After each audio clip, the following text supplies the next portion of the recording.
30 seconds and counting. Astronauts report it feels good. T-minus 25 seconds. 20 seconds and counting. T-minus 15 seconds. Guidance is internal. 12, 11, 10, 9. Ignition sequence starts. 6, 5, 4, 3, 2, 1, 0. All engine running. Liftoff. We have a liftoff. 32 minutes. Is there anybody out there that wants to roll?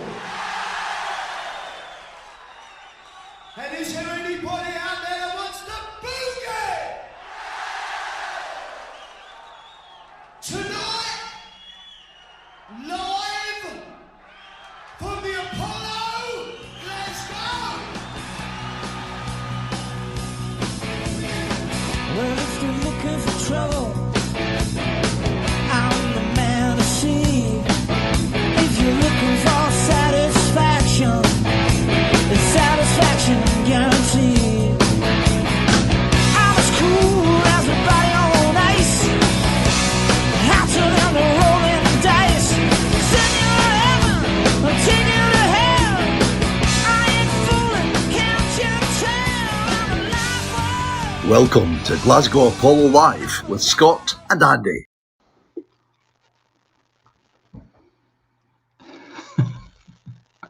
Hello? Are we there yet? Oh.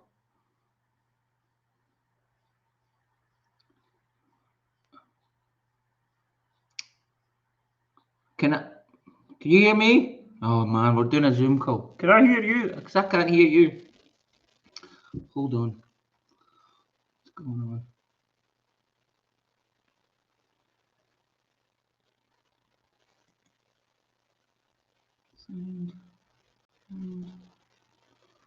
Can anyone hear Scott? Ah, no Scott. Oh, this could be a blessing in disguise. Well, I don't know what we're doing. He's obviously been suffering the effects of the long COVID. No. Nope. No. See. It's all me. Oh my God, it's going to be a rubbish show tonight, man. Hello. Stumbling through stuff, Doug. Here's my t-shirt. Yeah, that's it. Have you turned it off and turn it on again? Look, we'll tell you when we hear you, mate. Don't worry. Evening, Bon. It's just me and you and everyone else because Scott's in the quiet zone. Cone of silence. Yes, we know. Oh my God! Don't freak me out. Like, oh, look at that. That's terrible. Of course you can hear me. I'm there. I don't know what he's doing. This is like a Zoom call, but rubbish. Well, what we're going to do tonight, no idea. Well, we'll do the usual. No. We'll tell you when we hear you, mate.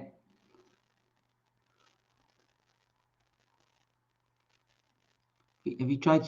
Oh, that's good. Unmute your mic. Nice one, Bon. Tommy, come on. He's a professional.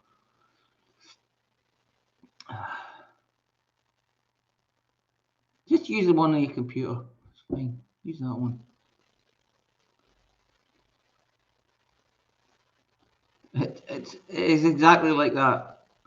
Use your phone. No, we can't hear you. It's exactly like that, Raymond. You're quite right. An old pro. Yeah, that's what he says. Yeah.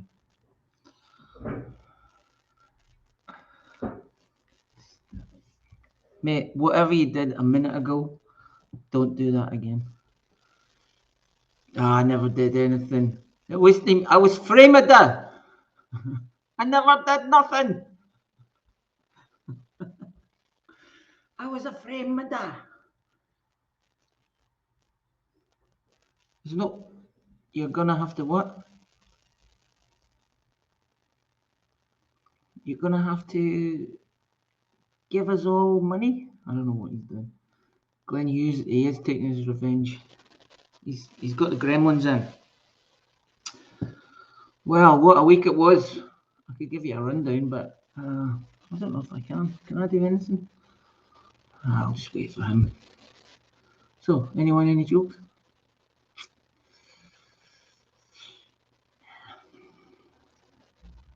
I'm in the well, we know that. Yes. Well, this is going to be a rubbish show if you're just in the comments. Won't be able to hear your bants, the banters. There's nothing much else we can do, mate. Yeah. What jokes? I don't have any jokes. No jokes. Yeah, that's about it. That's all you can do, mate. Switch it off and switch it on again. When it happens, he's going to say, I don't know what happened there, it wasn't me. That's what he's going to say. Oh, might hear some construction work. Tell us about lockdown then. Well, lockdown was ended a week ago. 2 weeks ago, a week ago. 2 weeks ago. Same. Let's have a look, he said. No. Just put it on your computer. Use your computer, Mike. He's trying, but he won't let me do that. See, I'm like some kind of thing. What happened this day? I could do that. I guess I'll do that. Hold on a second, lads and lassies. What happened this day? Right, anyway. Well, 3rd of Thursday, this October the 16th, 1969.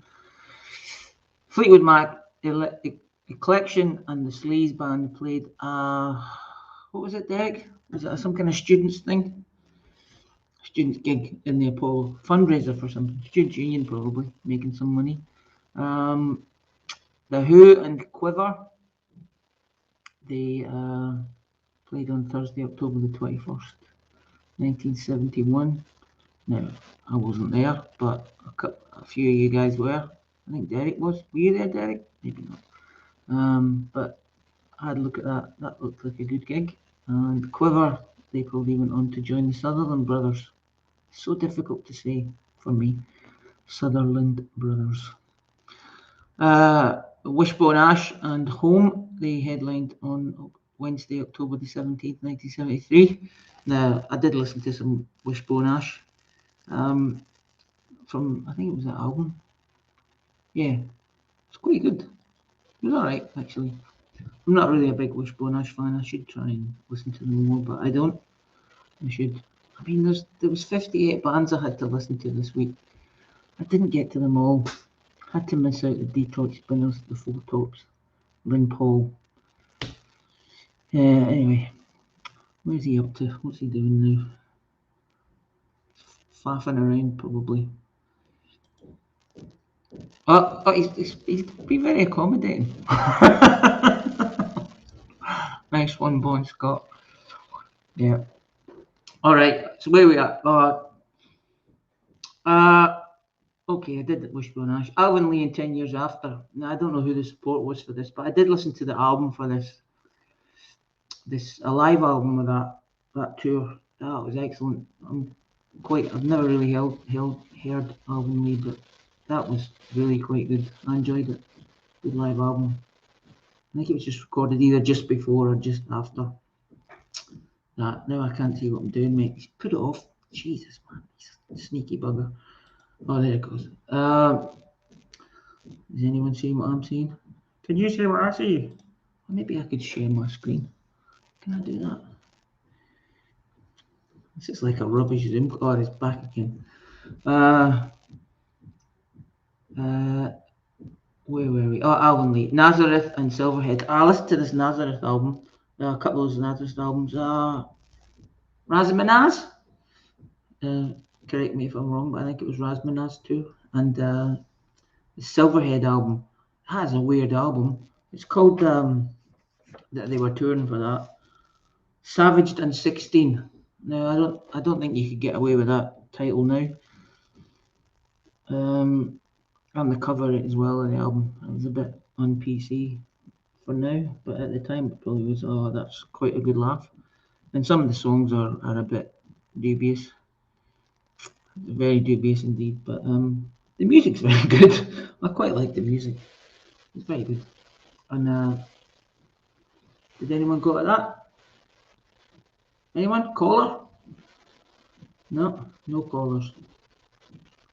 What's going on? Right, he's still doing it. Okay, so Detroit Spinners and the Four Tops did double headliner. I don't know who came on first, but I was getting mixed up and going the Four Spinners and the Detroit Tops for some reason. I don't know why. It's me being stupid. Right, so I didn't investigate the Detroit Spinners or the Four Tops, sorry. But they headlined on Monday, October the 22nd. I'm sure there's a few fans of that show, those bands watching. Johnny Mathis and Lynn Paul played on Wednesday, October the 16th, 1974.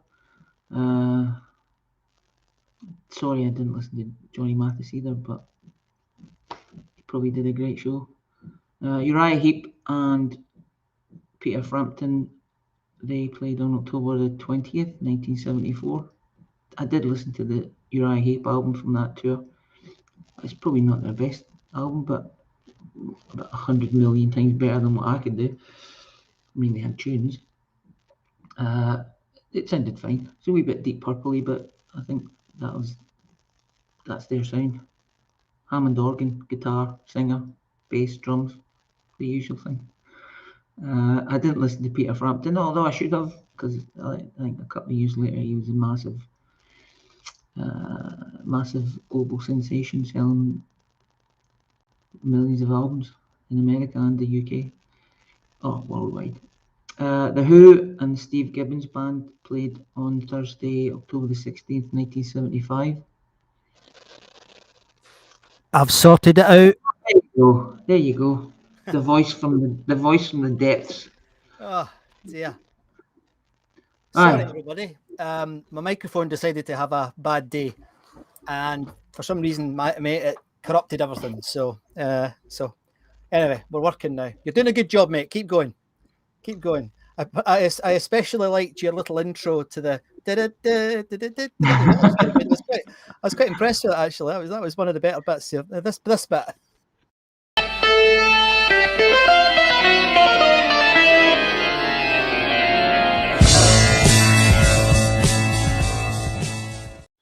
Can we take a wee pause just to start again, because I'm frazzled. Okay, well, I can keep going with that stuff. That's all right. How's your week been? What were you listening to this week? Let's do it properly. What were you listening to this week? What was I listening to this week? Aye. Well, it was just all the people on that list. Wishbone Ash, Alvin Lee, Nazareth, Silverhead, Uriah Heep, Black Sabbath, AC/DC, Sham 69, Elkie Brooks, and The Beat. That's a good mix, isn't it? It is a good mix. I especially enjoyed Elkie Brooks yesterday. I did. That was fun. Oh, I know all these songs. How do I know these songs? I'd quite a good one. I went to my first live event for 18 months. I went to see this guy, Bruce Dickinson. And it was really good. In fact, it was brilliant. Did he write a book and then do a show about it? Well, to be honest, I think I've said on the show before, the book's really quite light. It's better than Sammy Hagar's one, but that would be hard. But it's kind of, there's nothing personal in it. And to be honest, there's bits that are personal in that show, stage show. But I mean, for example, that picture I've just shown everybody there, this was the letter that his mum and dad got when he got expelled for pissing in the headmaster's food. when he was at some Right. posh school, you know, and so there was bits of him that were definitely better. But he was good. He was really animated, and he was you know, he was Bruce Dickinson, you know, but he was great. I really enjoyed it actually. And the place I was in the Alexander, which is quite a good size. It must have been what 1,500 people there. It was sold out. Yeah. It was a good night. Yeah, it was good. I enjoyed it. I really enjoyed it. So, Mm. but apart I from was that, going to make a comment Yeah. about. I was going to make a comment about Iron Maiden reading books and then doing a performance about it. that's basically what they do. Yeah. I don't Well, mind it. I read a review of Iron Maiden that said, "Oh, we read a book and then we wrote a song about it." Yes, Yeah. yes. No, I I think think that's a good idea. You know, it's Prime it's Ancient Mariner. yeah, Yeah, it's all fair. that stuff. It is fair. But Mm. just before we let Andy get on with what he was doing so well there on his own, we noticed last You're week. right. Yeah, you were doing fine. We noticed last week there was a lot of people were having problems with their names coming up in the chat. I've had a long chat today with Restream. That did me a lot of good. Anyway, and they said just try again. And I've tried it myself, and my name was deleted as well, Andy. So there's obviously something going on. So if you see yourself coming up in the chat on the stream as Facebook user, like you, Boots, see there's Boots's one there. It just says Facebook user. If you click that little link that I just put onto the screen there, or if you go to the top of the Facebook group, it's actually now down to one click. You know, so it's really easy to do. Just type that into your browser, and it'll take you out to somewhere else. It says connect to Restream, and it brings you back into Facebook. So have a go at it. I put the link in the chat, mate. Okay, all right. And I hope everybody's here this week. If you're not here, let me know, because folk were saying last If you're not here, let me know. I was joking. Jesus God. All right. Tony, yeah, we can see you're there, mate. There you go. You're nice and clear there. But it was a bit annoying. So I'm sorry about that. But we're getting there, I think. And Andy and I had, well, the reason we went live, I hit the button. It was actually human error, but there was a problem even with it before we went prematurely live. So, anyway, so right, let's get back to what happened this week, and I'll put it back on the screen, mate. There you go. What did you get up to? Okay, cool. Oh, I got up to The Who and Steve Gibbons band. I actually did listen to the Steve Gibbons band. Gibbons band. It was like a rocking band from the 1970s. It was fine. Cool. It was all right. Yeah, and I didn't listen to The Who, although I should. All right, man, they're a good band. Sorry about Fairport Convention. I didn't listen to them. Your speaker's too loud for me. David Lewis, sorry. They headlined on Friday, October the 17th, 1975. They played last week, many years ago, I guess. But I didn't listen to them. Sorry. I am here. Facebook. Raymond. That could be. That's Jim Taylor. Hi, Jim. Oh no, Raymond's got his name. Sorry, Raymond. I was casting asparagus on yourself. Where are we? Sparks. I actually did. I listened to Sparks as well. So I've listened to a lot of this stuff here. So I quite like the Sparks album, though. The singer's a bit. He's got the same. There's a lot of melody in the singing that sounds the same in each song. Just the way he goes up and down is sort of similar in a lot of. But hey, have you watched the documentary yet? I haven't yet, no, but I haven't. But pretty good. They're. I mean, they must be doing something right because they're still going. Yes. Yeah. The only time I saw Sparks was in a. Did I tell you this? No. The only time I saw Sparks was at a motorway service station. Right. They came in. I was working at a place in Douglas, and then they came in. Oh. The comment. Mad dog. Hold on. Take that as a comment, caller. I think it was. Yes, it was the only time I saw them. So I was like, oh, there's Sparks. There's a guy with that weird moustache. What's going on? Black Sabbath and the oddly named Bandy Legs. I suppose Black Sabbath's an odd name as well, but Bandy Legs is an odd name. They played on Sunday, October the 19th, 1975. I did listen to this album from this tour for Bandy Legs, for Black Sabbath. It was good. I liked it. a good album, but I've now forgotten the name of it. Sorry, chaps. Lena Zavaroni, Norman Collier, and Vernon's been practicing that. So your mic was broken. It was the curse of Norman Collier, mate. That's what happened. He knew you were coming on, so he scuppered your mic. I watched a bit of Lena Zavaroni. My goodness, she's Pocket a Rocket. belter. She's some singer. She was. I was watching her singing, Mahi's making eyes at me. Holy moly, what a Yes. singer. She is mad. I didn't mean that. She's not mad. She's just, she was a great singer. But an untimely end for Lena. I didn't actually realise she'd passed away. Yeah, and Norman Collier. I watched a bit of Norman Collier. That was quite funny. Although it probably gets a bit dated, that chicken Mike impersonation. Yes. I wonder if he did the Mike and the chicken at the same time, so that the chickens might. Anyways, and I don't know who the Vernons were, but yeah. So they played on Tuesday, October 21st, 1975. Don't know And them. I wasn't sure if that was some kind of variety show where they'd come on and do sketches and Norman, all that stuff, sing us a song and all that stuff. So I don't know. There was not many replies on the They're an Australian chat. blues rock band, mate. Who are the Vernons? Vernons. Maybe they are now, but I don't think they were then. Aye, no, you're right, because They're this is a band formed in 2011. Yeah, I think they would probably be some kind of joke band, or not joke band, but chat band, comedy band. I know. Argent and Dirty Tricks played on Wednesday, October the 22nd, 1975. Didn't listen to Argent. Oh man, can you hear that? There's a little bit of feedback, yeah.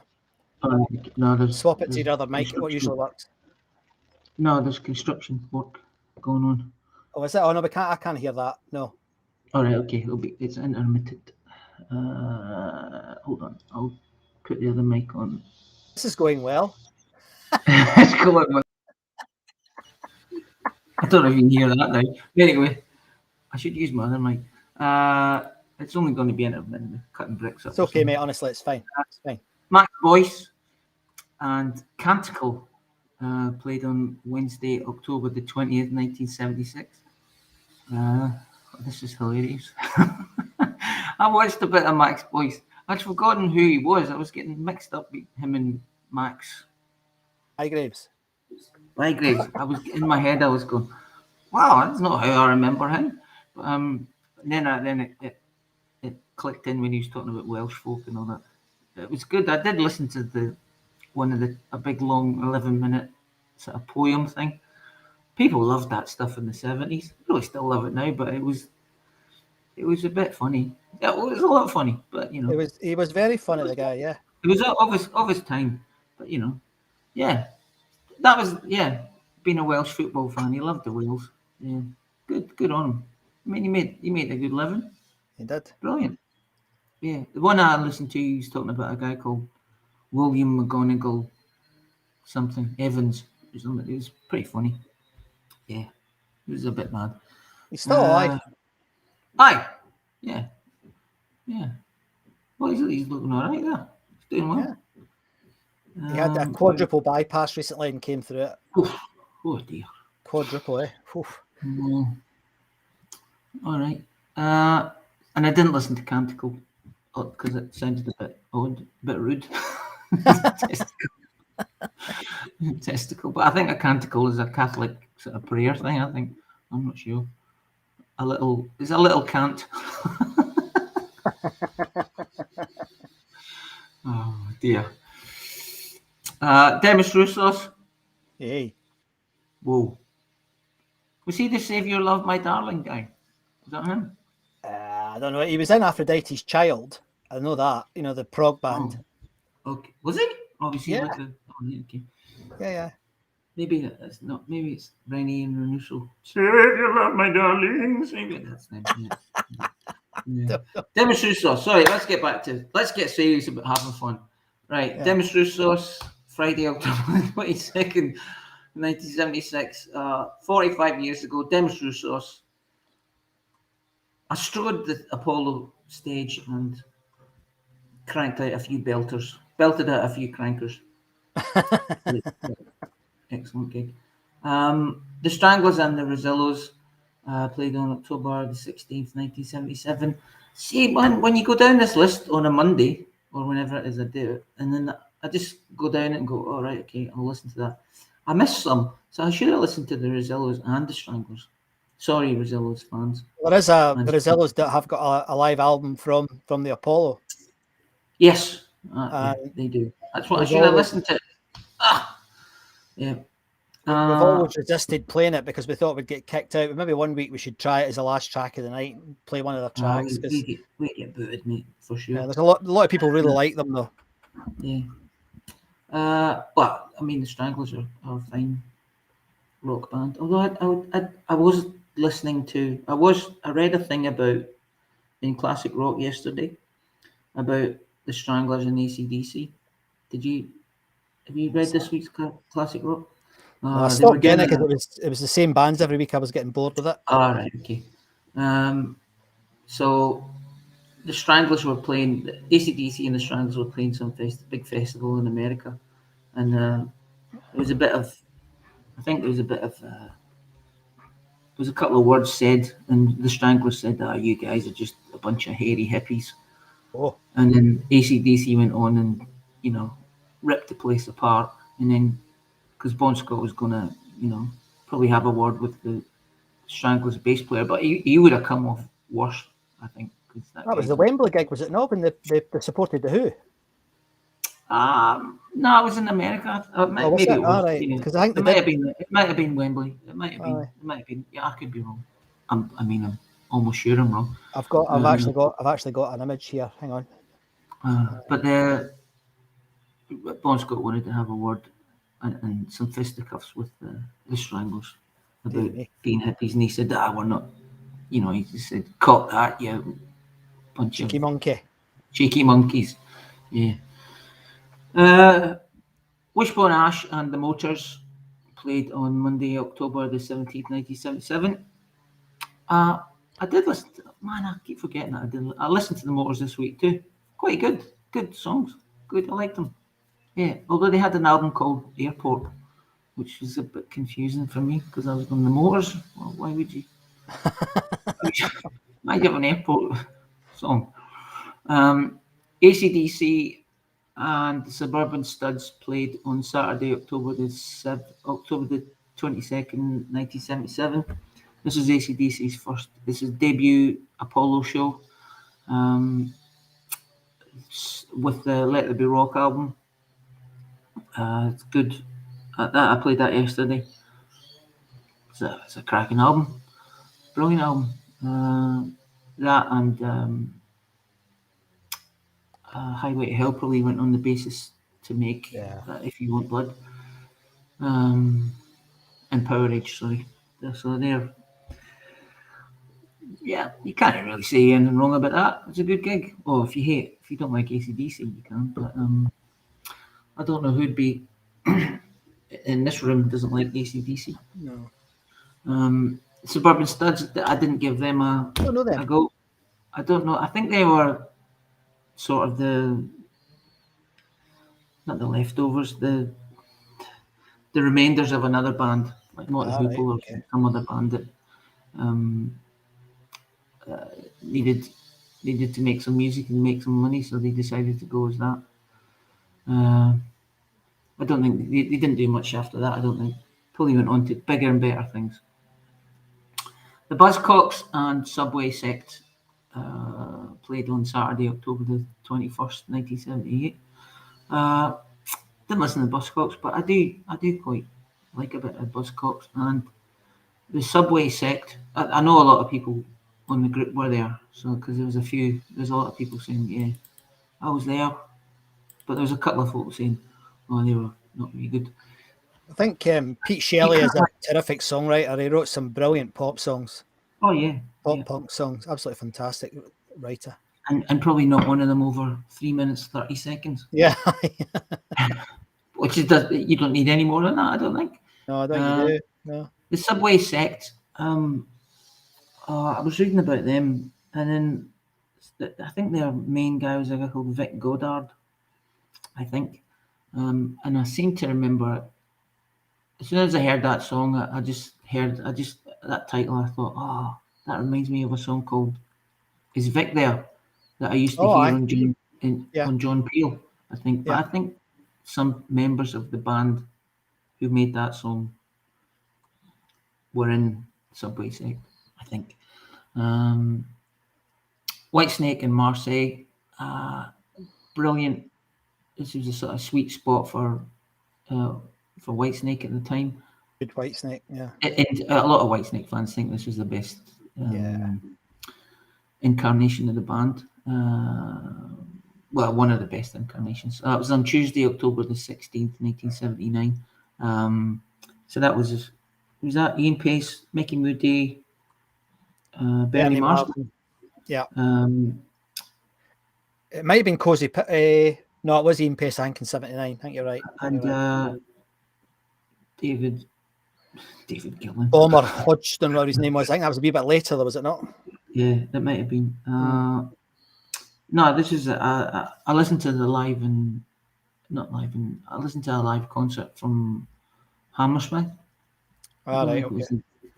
And it was just maybe like a couple of days, like a week after this gig. Sounded great. Dave's giving it big licks, as he's known to. Here's a song for you. Every song. He still uses the same pattern, doesn't he? Yeah, he does. He's great. He's brilliant. I like him. Yeah, it's good. He's a good. The voice isn't so good anymore. Well, he's doing what he can do with what he's got. Yeah.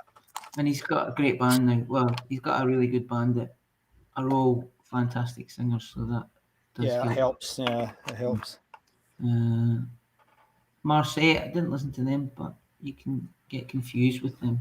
There was an 80s band called Marseille as well, I think, if it's the same band. Sham 69. I did listen to this Sham 69. I listened to... I forgot the name of the album, but it's called... it's got Hersham Boys on it. Good song. I quite liked that. Hersham Boys was good. A lot of the other stuff was really quite 60s influenced, kind of Doors. There was a Doorsy type track, and really, it was a bit odd. But it wasn't as punky as I would have expected. I like the "If the Kids Are United" song. I thought that was brilliant. Oh yeah, good. It's good. I saw a couple of folk were going, a couple of contributors to the Facebook page were saying, they were just a bunch of like a boy band, pop band. Yeah, well, that's just, that's your interpretation, but you can't really fault his intention, because he did want to see his area in Hersham become better, and he was sort of like an activist for his area, so he did have a good intentions. Elkie Brooks was doing an album. Oh man, I forgot the name of the album. Sorry, I forgot the name of everything because it's this morning. I did listen to her album. That album, probably not her rockiest and bluesiest album, but the album after this was Peril, and I listened to Peril, and that's a great album, and I listened to her greatest hits, and that's what I was saying, like Lilac Wine and Fool If You Think It's Over. She's a great singer, and I saw someone Facebook contributor said one guy had gone. He didn't tell his mates that he was going. Didn't tell anyone that he was going to see her. It was sort of like his guilty pleasure, because I think he was a bit of a rocker, and he went to see Elkie Brooks. But, there's no guilty pleasures. It's just all pleasures. Just what you like. Yeah. It's just what you like. You could like one thing, and everyone else can hate it. There was another guy who said he'd been to see, that was the person he'd seen most at any live concerts, and he goes, "What did he say? It's like I still fancy her, like mad or something." Yeah, it's funny. So that was on Sunday, October 21st, 1979, and the Sham 69 played on October 19th, 1979. That was a busy week there. Whitesnake, Sham 69, Nelkie Brooks, and then Camel on your favourites, Camel. Yeah. On Twiddly. October, Twiddly Twiddly Noodly. Let's get the prog out. They played on October 22nd, 1979.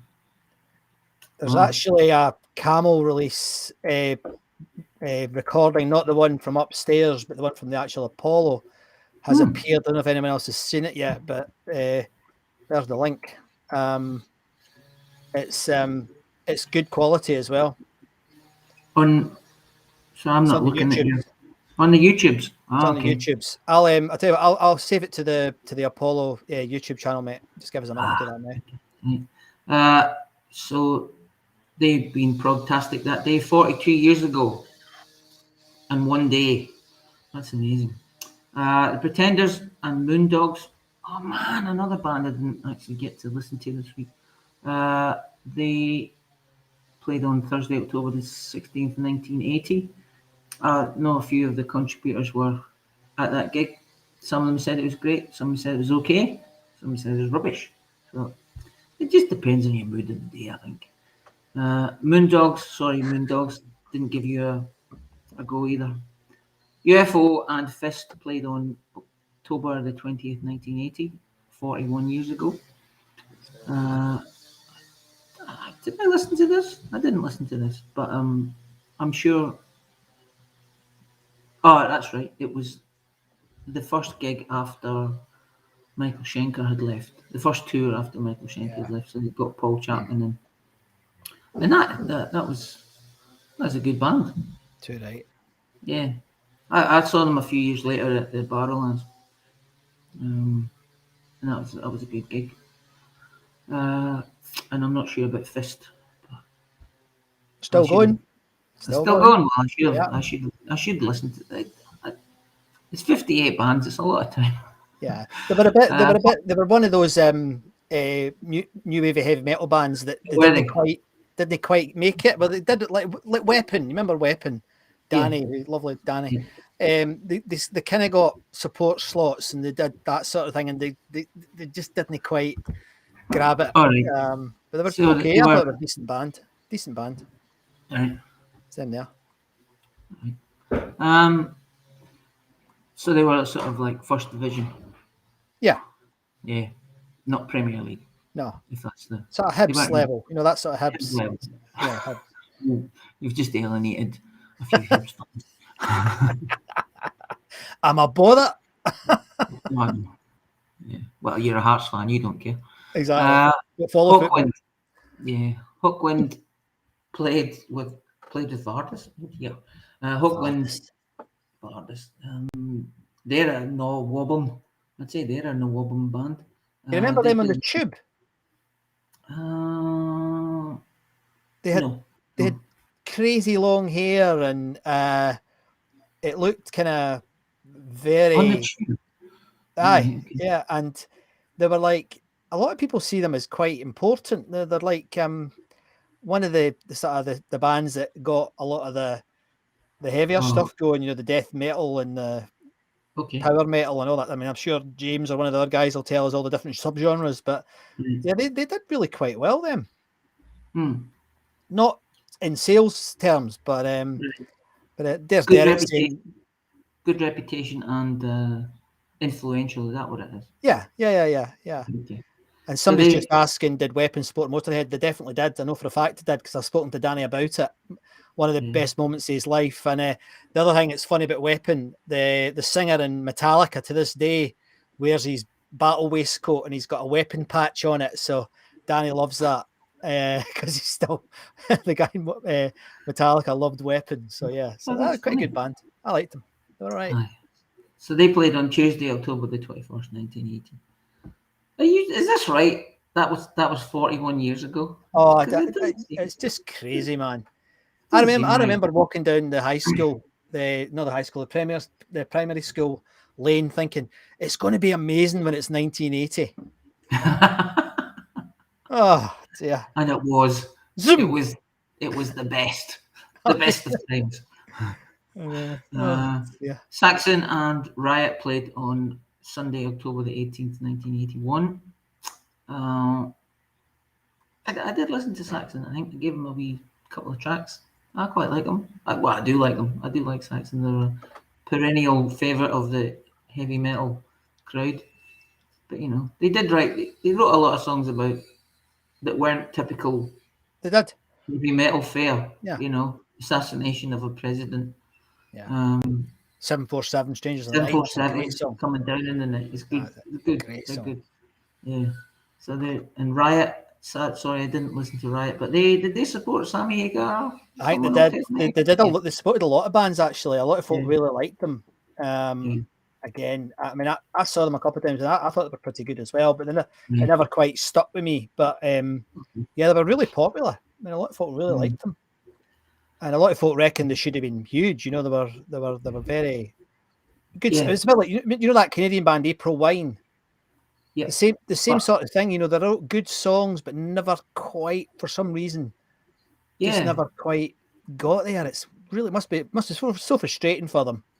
Because they're definitely good enough to make it.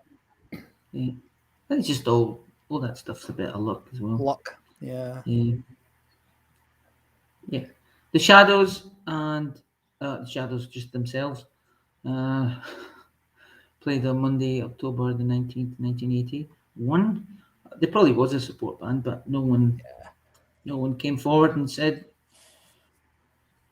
who they were. Probably a good show.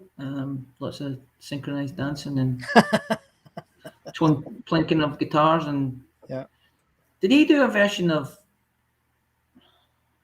what was that song? Oh, The Deer Hunter. Did he do that? I think he did. Yeah, it wasn't what you would call special. Right. I mean, he was a great guitar. Well, he was a terrific. He very still is. talented. He still is a guitar. He lives over in. I think he lives in Perth in Australia. He's still recording and everything. I watched a video of him a couple of weeks doing some new tracks. Wow. So but it must be really hard having worked with Cliff Richard for so long, you know, to keep yourself going after working with him. Yeah, it must be a real challenge. What that because of the high life, you know,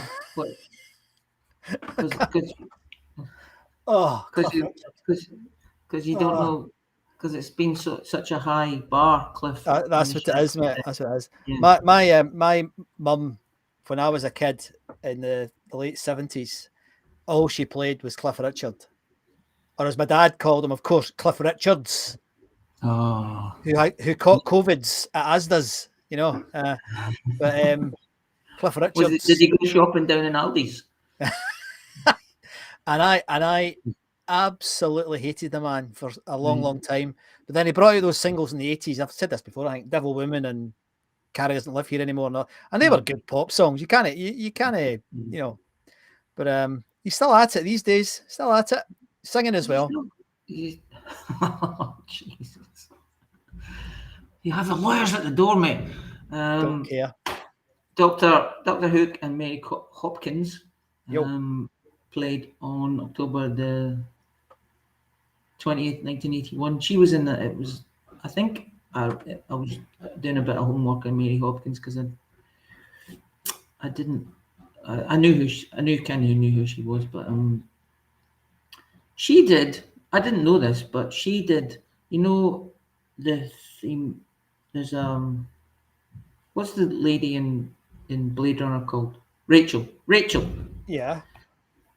She did the female backing vocal for that Rachel's theme in Blade Runner. Did she? Yeah, I didn't know that. That's a lovely piece of music. That it is. It's a good album. It's a good album actually. That soundtrack is amazing. But she was in a band at that point called Sundance. But I don't think they went anywhere. Right. Obviously, they didn't go anywhere. So I'm pretty sure Dr. Hook. Well, they did 2 nights actually. Dr. Hook, they played October the 20th and October the 21st. 2 nights. probably sellouts. Obviously, it must have been a sellout if there's 2 nights. Yeah. And they probably had a whale of a time because I Too right. believe they really liked Glasgow and Oh, Glasgow yeah. really liked them. I don't know if that was One of the first bands we ever interviewed, mate, was on the Yeah. Apollo website. If you go in there, in the interview section, there's a whole discussion with Dennis from Doctor Hook. right. Well, he liked the Glasgow people. Yeah, so they probably played some. I saw a picture of. Did you? I saw a picture of him standing on the guy with the patch, standing on a chair on the stage. All right. That looked a bit scary. The I Apollo. mean, you're already like 25 feet up. 40. 10, you're 10 feet 40. up. Is it 40 feet? I never get any abuse for putting 40 feet in a post. I know. I Not nearly a did. single bit of abuse. I Couldn't was believe going it. to I was going to tell you that. I was going to say, hey, I thought it was 50. But I've gone to Billy Sloan, it was 150. Nah, it wasn't. He's just hyperbole there. It was 10, wasn't it? 10. Yeah. I've had it from the mouth of Mr. Willie Potts, and he said it was 10 feet. I'd stick with Willie. I believe 10. I believe. Well, you can stick with Willie. It's fine. Lloyd Cole and the Commotions played. Oh no, it was Kid Creole and the Coconuts. It was Lloyd Cole and the Commotions. Lloyd Cole and the Coconuts. Kid Creole and the Coconuts played with Musical Youth. That doesn't sound right. Kid Creole and the Coconuts, supported by Musical Youth, played on Monday, October the 18th, 1982. I mean, it would have been a fantastic show. A few contributors on the Facebook page said they were there, and it was a great show. Great show, great gig. And that was them when they were just at their sort of peaking time. Annie, I'm Not Your Daddy, and all that kind of stuff. Pop, you'd see them on top of the pops and go, "What is this? Where are these creatures from?" Certainly not from Glasgow. Hot Wind and Baron Rojo, or is it Baron Rojo? They played Rojo, yeah. Rojo. They played on October the 19th, 1982. Probably a set filled with psychedelia and various vapors in the audience. Yeah. And the beat. There's a bit of contention about this gig. I'm not really sure if this gig actually went ahead, right, okay. But I have a recording. I got a recording of Jack, and the guy who did the recording texted me a wee while ago and said that it was from the Apollo. Right. But I haven't seen any tickets or anything else. I was being a bit sleuthy and doing a bit of Googling on that, but couldn't find any more info about it, apart from there's another site that says they did it. But the gig I listened to, there was 22 songs, and it was an hour and 20 minutes long. It was incredible. Or an hour and 30 minutes long. That's madness. It was amazing. Madness. Oh, the songs! I love the songs. They were really were good good. fun. They were very good. They were excellent. I think are they still going, mate? Are they? They're still going. I think they're still going in America. They're making a bit of money, making a living in America. But they're called the English Beat in America. Are they? Right. Yeah. Right. Because there's a band in America called the Beat. The Beat. But there's one of the start of. I know it's in Glasgow, this gig, because Jack pointed out to me. He goes, listen to the start of the last song, and the saxophone player plays "I Belong to Glasgow." So right, okay. And it's the crowd, giveaway. It is a bit of a giveaway, and the crowd go mental. The crowd are going mad, but it doesn't sound like a gig recorded at Tiffany's, which they played, I think, a week or two before. Right. On the same tour, so the crowd sounds too big, Right. It just sounds like a big concert. Yeah. But I have heard some funny edits of concerts though, because it's about remember that girls' school gig that I think you were there as well. I was at. There was only 2 rows of people, but when you listen to the the live album from that show. It sounds like it's in a theatre. It sounds like it's in a stadium. You know, they're really being a bit creative with the they probably got the crowd. Got the crowd from somewhere else. Different track, yeah. Yeah, but so there's a few comments here, mate, that I thought are worth reading. Yeah, I haven't been looking. Tony Robbins saying it was Rennie and Renata that did that song that you were trying to. All right, okay, Rennie and Renata. And a Facebook user said the same thing effectively. And another Facebook user said, "Who remembers stripping the foil of the Apollo album covers and posters if you were lucky to get in early?" Do you know what? I was always too scared. I think I was scared of the bouncers. Oh yeah, you know. Actually, yeah. Talking about that, I did. Someone posted a link to Kenny Forbes's PhD. Yeah, I saw it. Yeah. And someone said boring, and I'm like, well, nah, you can't. There's rules. There's rules. Yeah. Well, I'm not sure if the guy read it. He might have just been, but I, yeah, I read a bit of it last night about the bouncers. Yeah, it was very interesting. Yes. Heaps of stuff I didn't know. Yeah, no, it's worth reading. It's worth reading. I think it's worth reading as well. I mean, I've got some. Like he does say that like the website says that it's mostly rock. Yeah, but it was mostly rock. It was. It's funny that most of the reporting is actually biased the other way, mate. It's the list all these bands and don't list any of the rock bands. It was like, what? Yeah. You know. But he does say, I sort of, I didn't take exception to it. I was like, well, not every, it's not a definitive list. There's still gigs coming in. So yeah, but our list is the most definitive there is by a country mile. Yeah, there are 10,000 people editing that list every week. Well, Derek McAdam is telling me all the time. No, he didn't do it.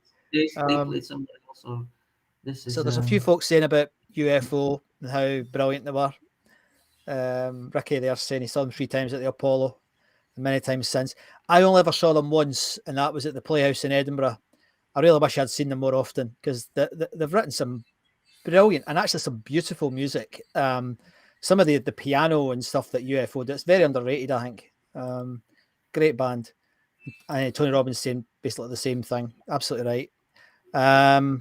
Derek's saying Fists were excellent. Yeah, I've heard that. I can't quite remember them too well, but I have heard a lot of folks saying they were a pretty good outfit. And Tony's saying Police Patrol, great Vardish track with bagpipes. Oh, I haven't heard that, Tony. I'll need to have a wee look for that, Andy. See if we can have a listen to that. And there, Derek just had agreeing there that Riot should have been huge. Yeah, absolutely right. Absolutely right. Who's this? Tony again. 40 years since Saxon and Riot bought the Riot album the next day. Yeah, I think a lot of us did. I think I did as well. I think I got it on cassette actually. But Adams. Adams. Yeah. Well, probably Kenny Harvey bought it, mate, and I copied it for him because he had money and we didn't. It'd be Smiler. Smiler, yeah. Derek agrees with me on the April Wine Riot thing. Yeah, I mean, April Wine are a brilliant band. I mean, absolutely brilliant. And I can't get how they never got huge. And Derek's also saying Cliff Richard was always at it. Yeah, too bloody right he was. Yeah. Did you read that? I've got a little. It's from the comment that Willie Potts made about Lena Zavaroni. Did you read that? What was that, mate? Oh. He said that. I'll just read it. He said, they asked me to go. This is Lena Zavaroni. He said, they asked me to go and ask the audience to welcome Lena Zavaroni on stage. No chance, he says. So as my daughter had been hanging about all day and spent much of her time with Lena, I asked her to go and do it. Sharon, do you fancy going out to the centre mic and saying, ladies and gentlemen, I'd like you to welcome on stage Lena Zavaroni? She said, sure, Dad. And off she went with her long blonde hair, big denim overalls, kickers and an Afghan coat. And he says, never let a hippie dress your Wayne. The follow spots lit her up, and the audience clapped. And he thought, oh no, they think she's Lena. And he said, she'll freeze. And he said, did she what? She belted out the introduction with no fear, and on came Lena, and off came my daughter. Excellent. I was really proud of her because my bottle would have crashed.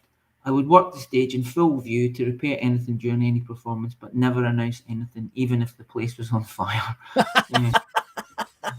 Excellent. And then he goes, he said, I can't even remember how old she was. She was 4.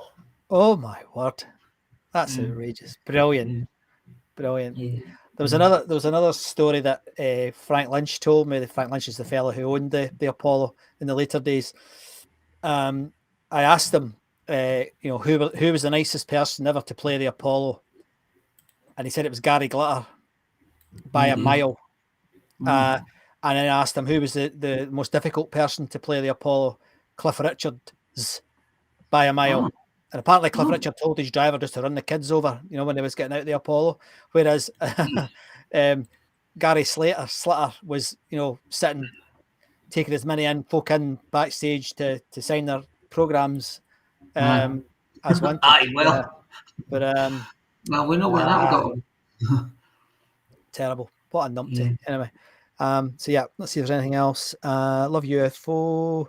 Brilliant story about Lena. Yeah, it was a good story, that wasn't it? It was excellent. So yeah, that was well done, mate. That was a mental week at the Apollo. I think that is probably the most gigs. I think you're probably right. So I think without any further ado, we should probably move on because we're going to be here all night. Look at the time already. Oh.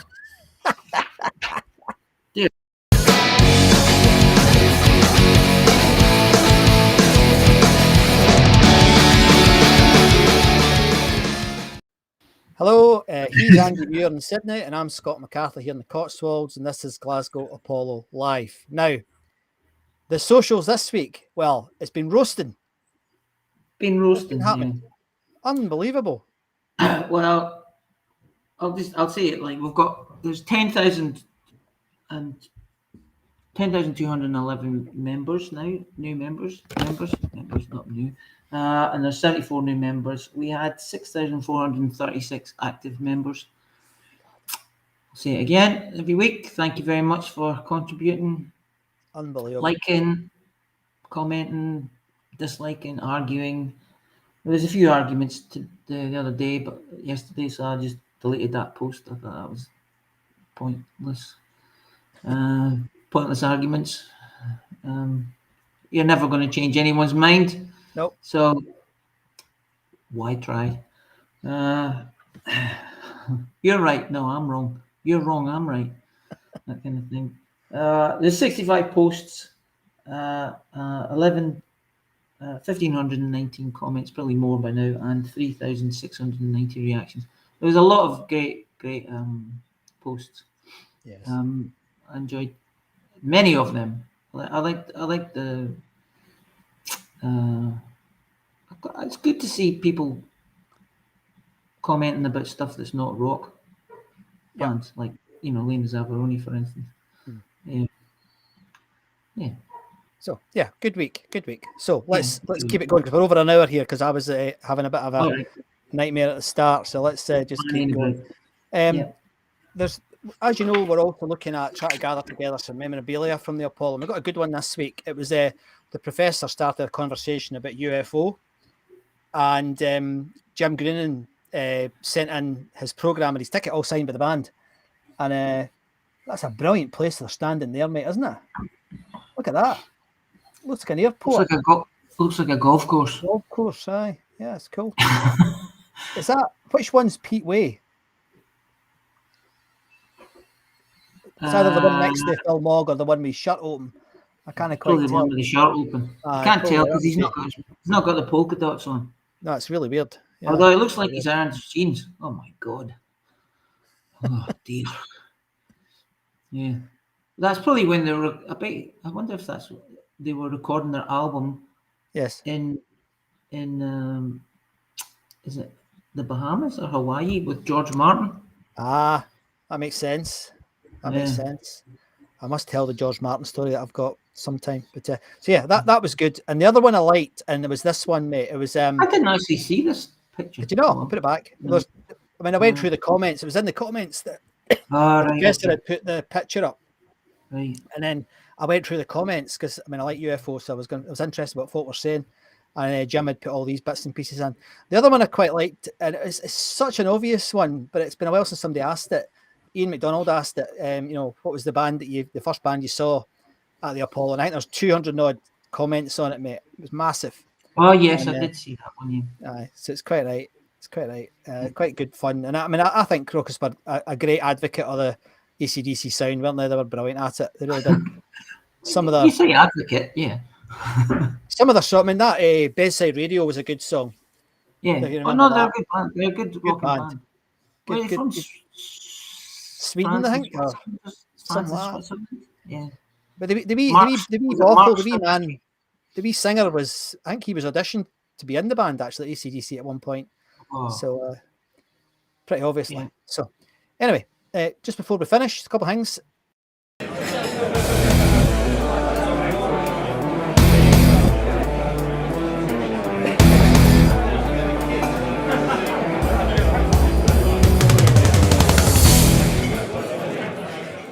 Now, we're nearly there. We're almost sold out. We've got about 10 tickets left. So if you're hoping to come to the Orders get together, I really suggest you grab your tickets. They're only a £5, so if you need to, and you can actually return them the day before the event. So if you're worried about buying tickets because you're not sure what you're doing yet, buy them, because I don't want folk to be disappointed. And you guys are so supportive.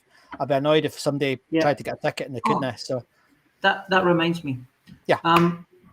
If you are wanting to get a ticket, a T-shirt, if you go to the www.glasgowapollo.com/merch/, there is a sale on there this week.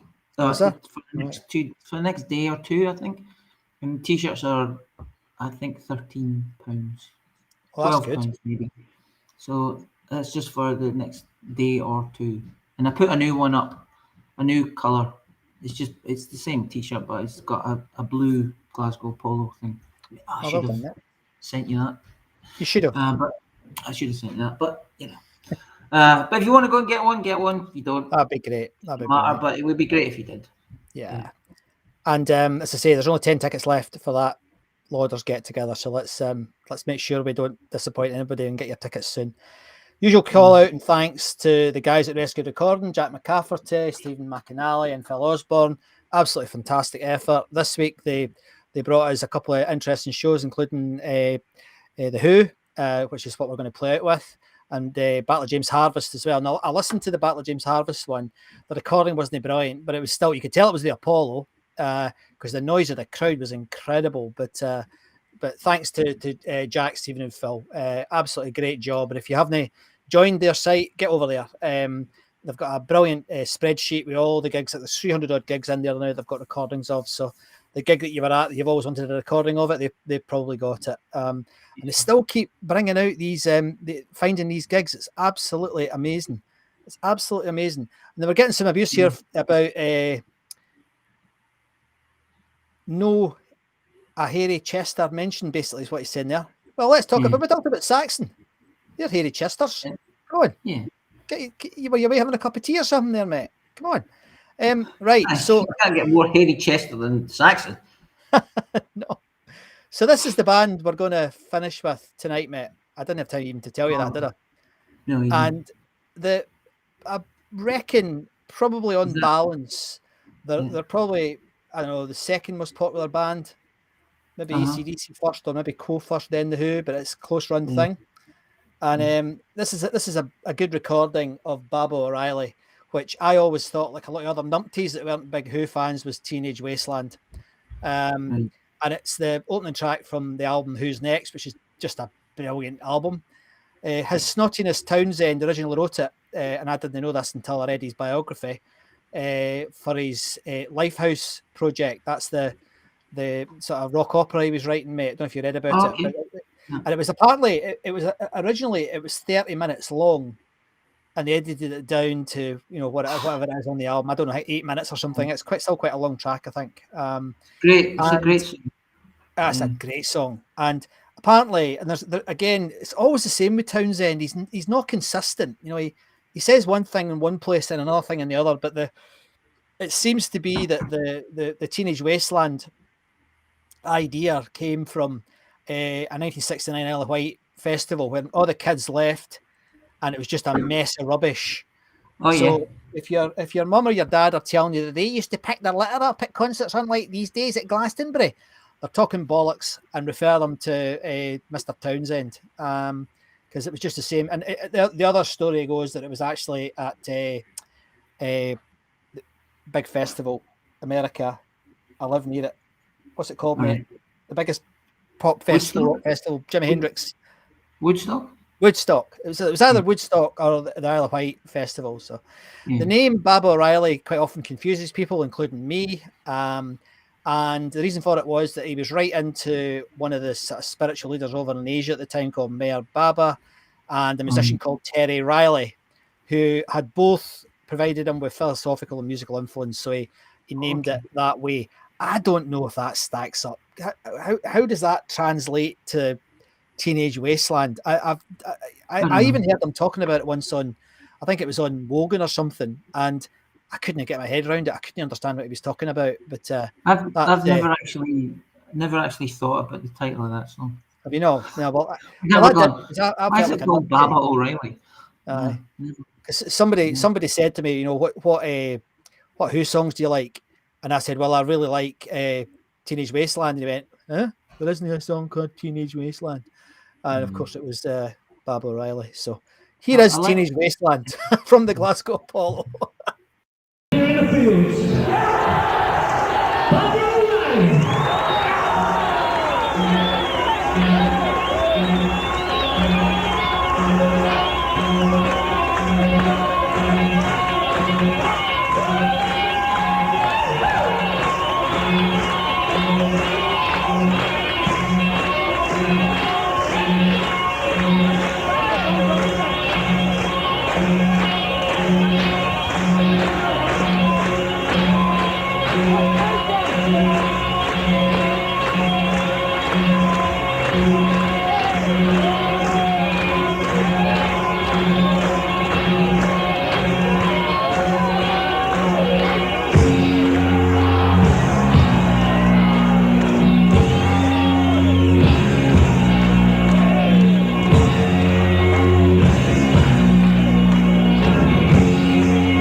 Not bad, eh?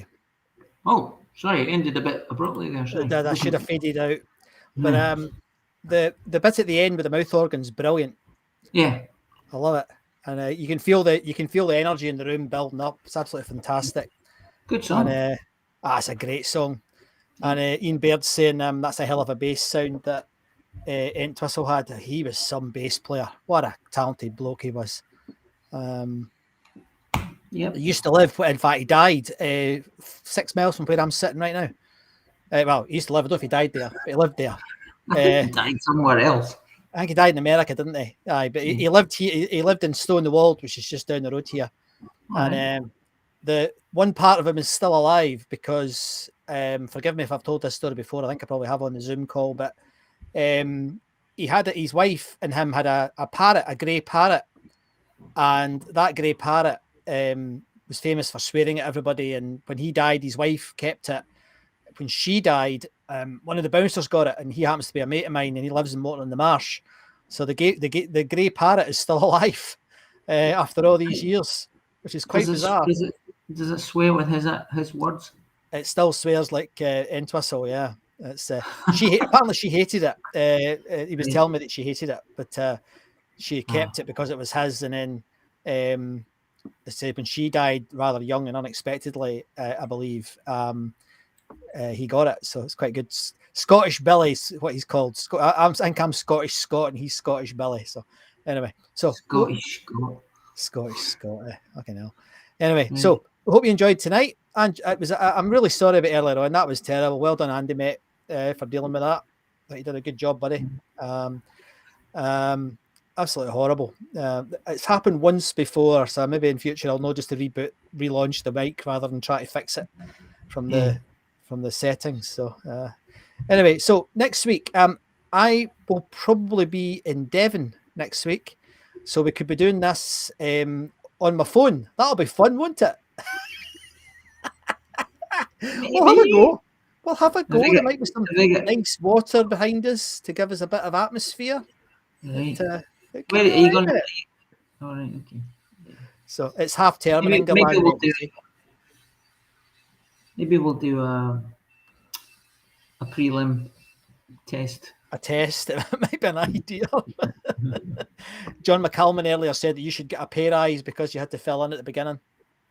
Well, nothing is nothing. Well, yeah, you have 300% pay rise, buddy. Woo! That's you're made. So anyway, my name is Scott MacArthur.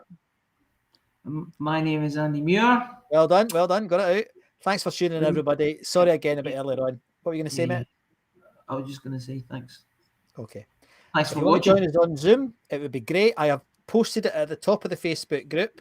I'll put it on here as well. Where is it? Zoom. There it is. It just gets crazier every week. But if you'd like to join us, that would be fantastic. I'm quite looking forward to it, which I'll explain why when we get over there. But so good to see everybody. And thanks again for tuning in. And we'll see if we can get this a bit more professional next week, even if we're in Devon and Sydney rather than the Cotswolds in Sydney. Good night. It'll be fine. See you. Yeah. Bye.